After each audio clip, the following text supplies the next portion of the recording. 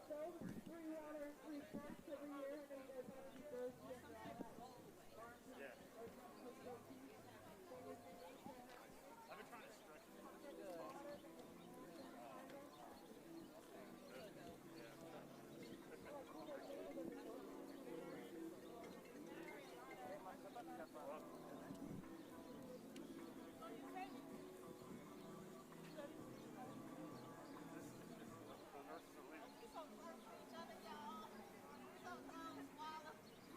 Did anyone see that I just fell? Yeah, go back on. Okay. Well, what do they want? Because the nurses all left.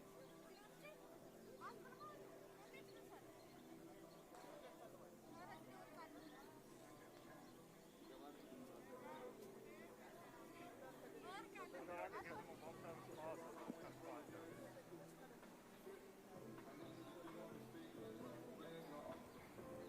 Alright, you're going to Lafayette Square.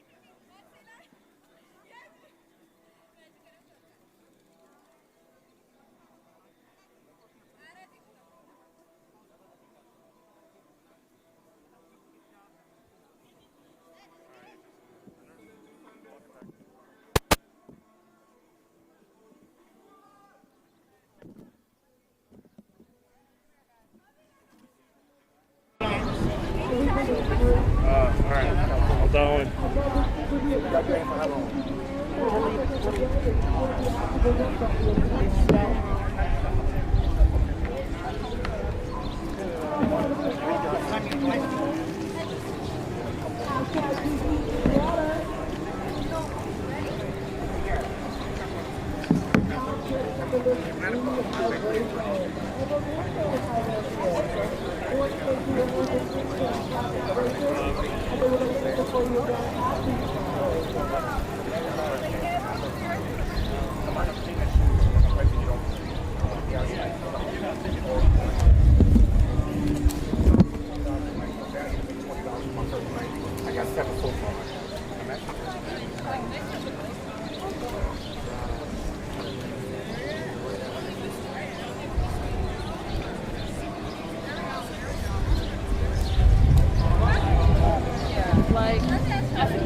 Big black picket fence for my neighbors.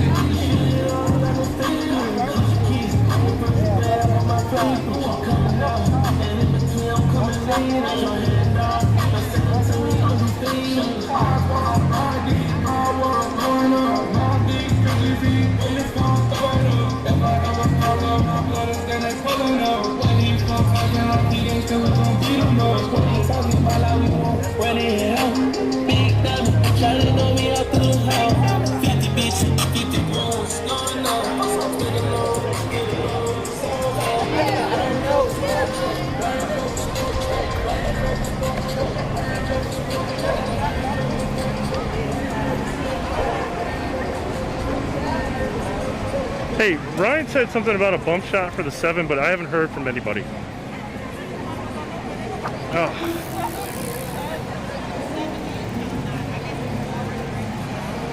Yeah, okay, cool. That's what I was trying to tell Ryan, like it was over, and he wasn't. Yeah, okay, cool. Sweet. So you already got. So I'm gonna power down since it's over now. I'm done. Cool. All right, thanks, Buck. Thanks, man.